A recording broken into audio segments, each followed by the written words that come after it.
kimeongezeka kupitia ushuhuda wa yule mama. Na hivyo sasa Yairo anakuwa na confidence kama ya yule mama aliyokuwa nayo. Ndiyo Yairo anakuwa nayo ya kwamba hata sasa atapona, atainuka, japo amekufa atainuka.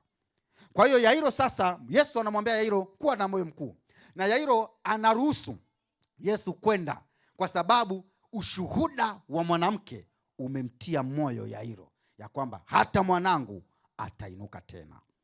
Bwana Yesu asifiwe sana, watu wa Mungu. Hoja yangu ya msingi ni hii. Kuna wakati kwenye maisha kuna vitu tunavisubiria alafu havitokei kwa wakati ambao tulikuwa na shauku sana vitokee. Na kitendo ya hivyo vitu kutokea au kuchelewa katika wakati ambao tulitamani vitokee haimaanishi ya kwamba vimeshindikana mbele ya Bwana kutokea kama jinsi ulivyoomba. Kuna wakati mwingine Mungu anaruhusu mazingira hayo kama sehemu ya kukuimarisha, kama sehemu ya kukuongezea imani. Bwana Yesu asifiwe sana. Sio kila kitu unachokipanga kitakwenda kama jinsi unavyotaka wewe. Ukishaitwa Mkristo, iko hivyo wapendwa, ukishaitwa Mkristo, vitu haviendi kama unavyotaka wewe. Vitu vinakwenda kama Kristo anavyotaka.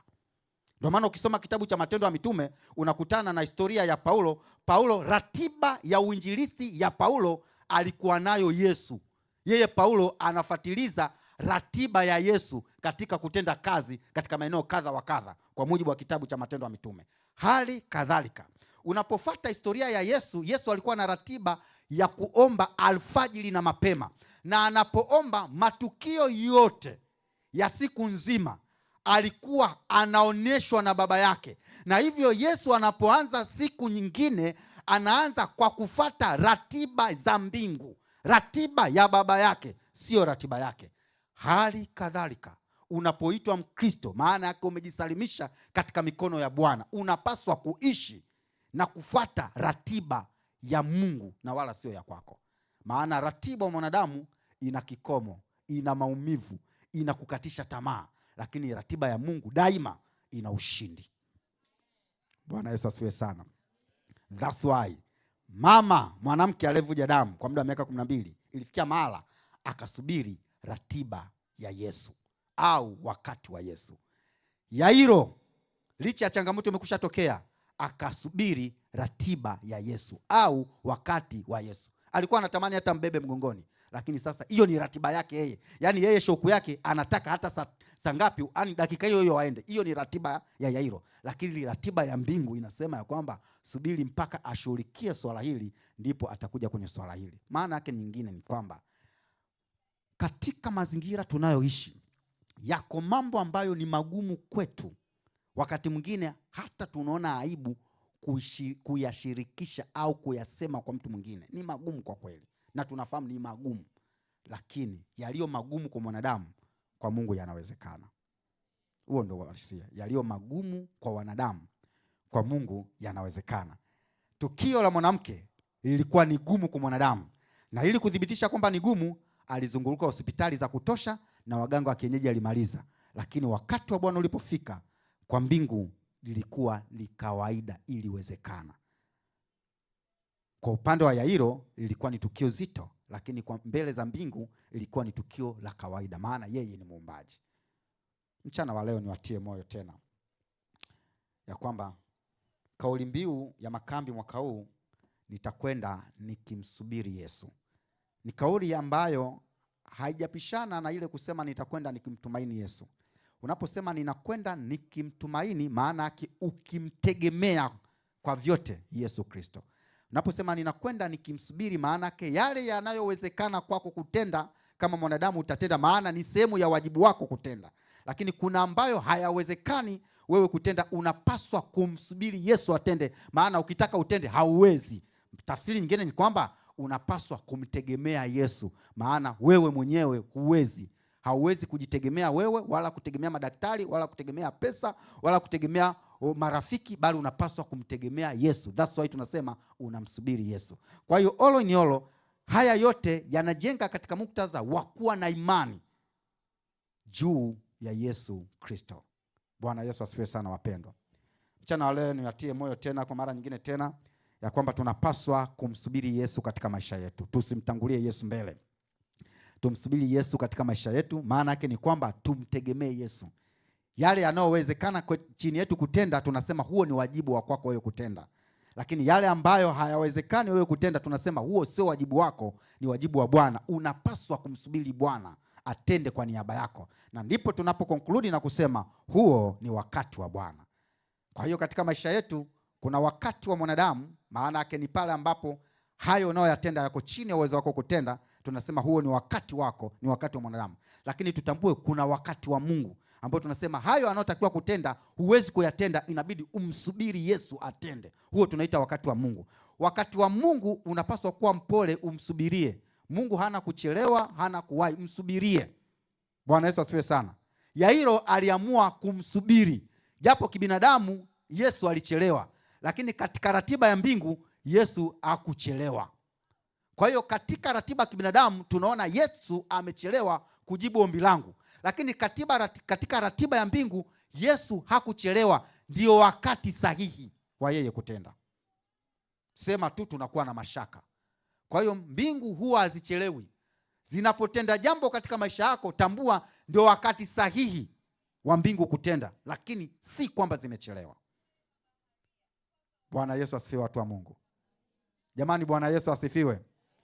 Makambi mtaa wa Mzizima 2026. Makambi mtaa wa Mzizima 2026. Unaposema nitakwenda nikumsubiri Yesu, napaswa kuelewa katika hii context. Kusubiri si jambo dogo. Unapoona huyu mama anakwenda kwa mganga wa kienyeji, na maana uvumilivu ulimshinda. Unapoona mtu anakwenda kwa mganga wa kienyeji kwa ajili ya biashara, uvumilivu umemshinda. Kwa ajili ya kupata mtoto, uvumilivu umemshinda. Kwa tunaposema nitakwenda nikimsubiri Yesu, tafsiri nyingine ni kwamba nitakwenda au nitaishi nikimtegemea Mwokozi peke yake. Nothing else. Sina yoyote nitakayemtegemea wala chochote nitakachokitegemea isipokuwa Kristo na Kristo peke yake. Nitakwenda nikimsubiri Yesu, nikutambua ya kwamba yako mambo ambayo unaweza kuyatenda, maana tunasema hayo ni majukumu yako kuyatenda, lakini yako mambo ambayo huwezi kuyatenda, maana wewe sio Mungu. Hapo unapaswa kumsubiri nani? Yesu. Mungu atubariki. Mungu alibariki neno lake kwa jina la Yesu Kristo. Amina. Niwaalike tusimame katika wimbo wetu, na baada ya wimbo huo basi nitakwenda kuomba.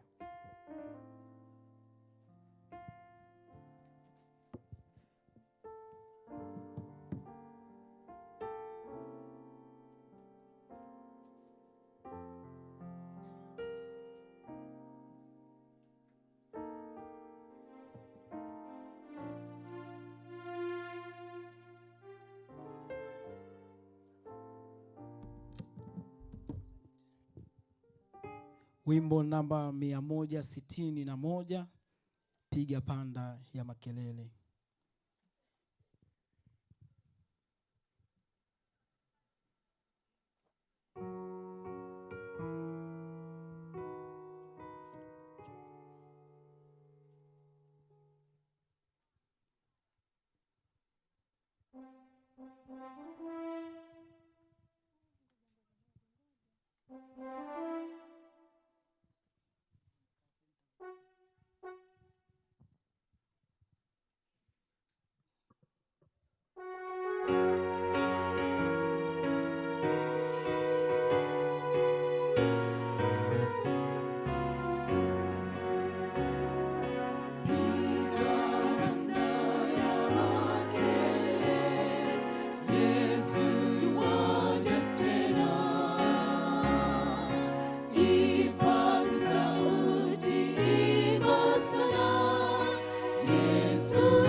Baba na Mungu wetu, asante kwa sababu wewe unatosha, unaweza. Hakika unakuja. Umetupatia neno la subira. Tuendelee kukusubiri, tukaendelea kuifanya kazi yako, kwa maana umesema utakuwa pamoja nasi hata ukamilifu wa dahari. Tusaidie Bwana kupitia somo hili la mchana wa leo, linalotuonyesha ya kwamba yako mambo ambayo hayawezekani kwa uwezo wetu kuyatenda, isipokuwa tunapaswa kukusubiri Bwana ukatende. Tunakusubiri ukatende katika maisha yetu, sisi tukidumu tu kukutumaini na kukutegemea Mwokozi. Kaonekane katika kambi hili la Mzizima, katende katika maisha yetu, maana tupo tayari tukiwa tunakusubiri, ili Bwana ukanyooshe mapito ya maisha yetu na ukatende vile ambavyo vimeshindikana katika maisha yetu. Neema yako na baraka zako ziendelee kuwa pamoja nasi, pamoja na mkutano huu, pamoja na wale wanaotufuatilia katika mitandao ya kijamii. Kwa maana nimeomba na kuamini kwa jina la Yesu Kristo. Amina.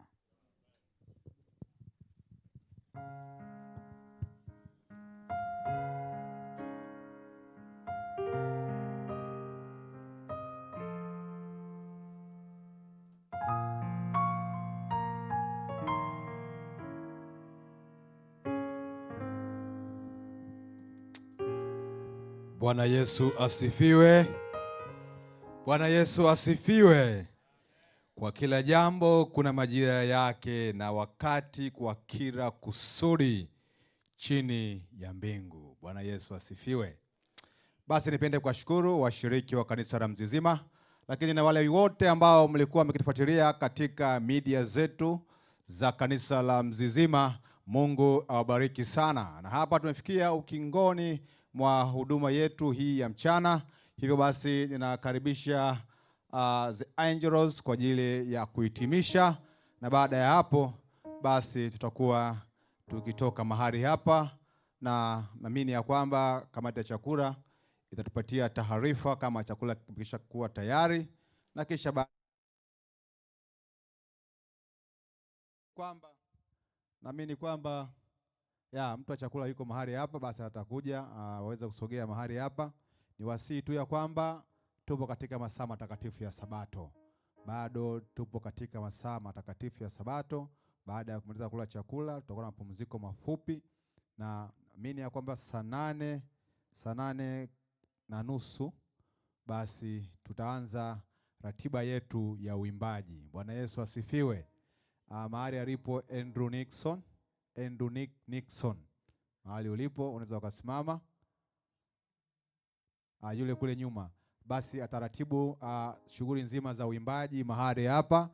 Uimbaji wa vikundi, uimbaji wa mtu mmoja, uimbaji wa kwaya. Basi naamini ya kwamba mkuu wetu wa muziki ataratibu huduma hiyo ya uimbaji. Tutakuwa na uimbaji mwanzo mwisho, na hatimaye jioni tutafunga Sabato. Na baada ya kufunga Sabato tutakwenda katika huduma nyingine ambayo tumeambizana kwa ajili ya usajili na kuweka mambo yetu sawa. Sitegemei baada ya hapa kuona tunafunga mahema ama shughuli nyingine zinafanyika. Tupo katika masaa matakatifu ya ibada. Mungu awabariki sana. Bwana Yesu asifiwe.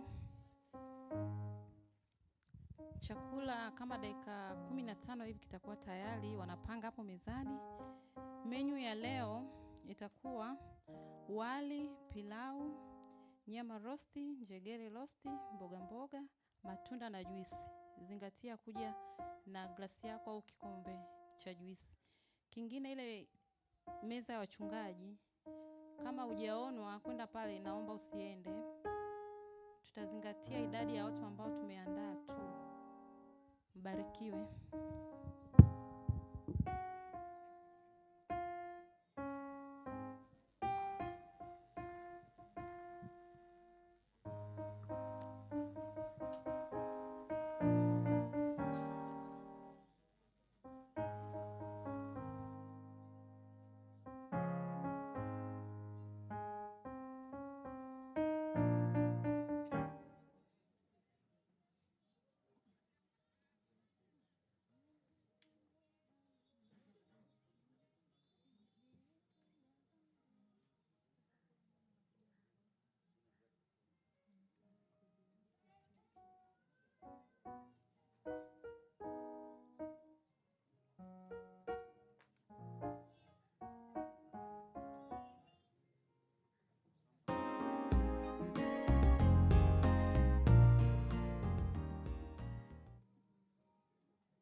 nilitenda dhambi, sikumjua Bwana, mambo ya dunia nilipenda sana, nikahubiriwa neno la uzima, nami nikasema dunia kwa heri, atukuzwe Bwana nao wateule, japo kwa gharama nitayashinda tu, kitambo kidogo yote yatimie, sote tutasema dunia kwa heri, atukuzwe Bwana nao wateule, japo kwa gharama nitayashinda tu, kitambo kidogo yote yatimie, sote tutasema dunia kwa heri.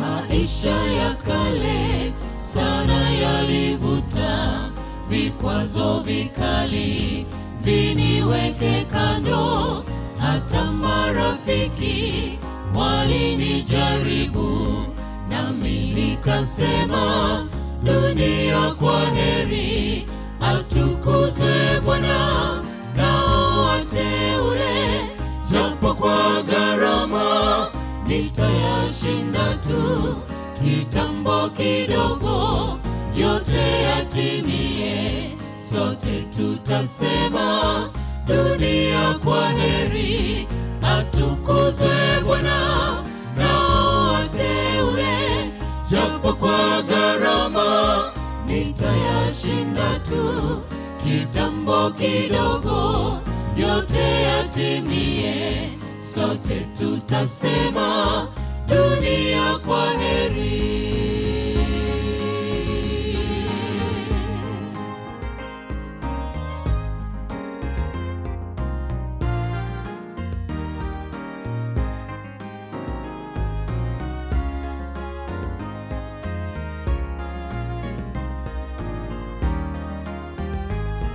Kitambo kidogo Bwana atakuja, abebe kanisa likapumzike, nikipaa juu nao wateule, nami nitasema dunia kwa heri, atukuzwe Bwana nao wateule, japo kwa gharama nitayashinda tu, kitambo kidogo yote yatimie, sote tutasema dunia kwa heri, atukuzwe Bwana nao wateule, japo kwa gharama nitayashinda tu, kitambo kidogo yote yatimie, sote tutasema dunia kwa heri,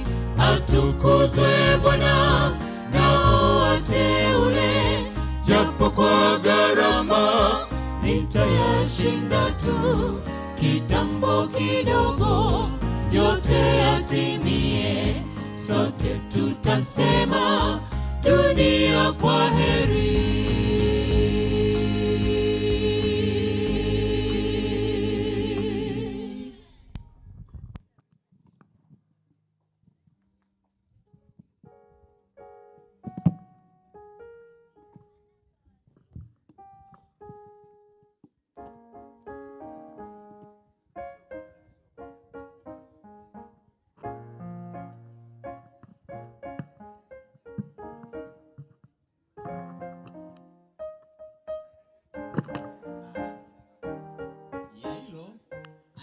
kumsubiri Yesu, lakini pia yule mwanamke aliweza kumsubiri Yesu.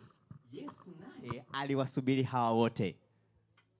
Kwa kweli kila mmoja tunakushukuru kwa namna ya kipekee ya kuweza kuungana pamoja nasi katika ibada ya asubuhi na hata mchana wa leo. Bwana akubariki sana. Na kwa wale wote ambao pia wametufuatilia katika social media zetu, Bwana wabariki. Tutaendelea na vipindi hivi tena pale mchana saa 8 tuweze kukutana. Tutaanza na kipindi kizuri cha uimbaji na vipindi vingine vizuri kabisa vitafuata, na wote tutabarikiwa na Bwana kwa namna ya kipekee sana katika makambi yetu haya. Kwa hakika tutakwenda tukimsubiri Yesu. Amen. Na wasaa huu sasa tunapofikia hitimisho la ibada yetu ya siku ya leo, kamati nzima ya mawasiliano, mkuu wa kambi ataonana pamoja nanyi, lakini pia tunafikia hitimisho. Ulikuwa nami katika siku ya leo, naitwa Michael Joseph. Tukutane hapo mchana, tuendelee kubarikiwa kwa vipindi mbalimbali, uimbaji na vipindi vingine mbalimbali. Mkuu wa kambi ameketi pale, kamati ya mawasiliano ni wakati huu. Ulikuwa nami Pendaeli Joseph. Mungu akubariki. Tukutane pale mchana.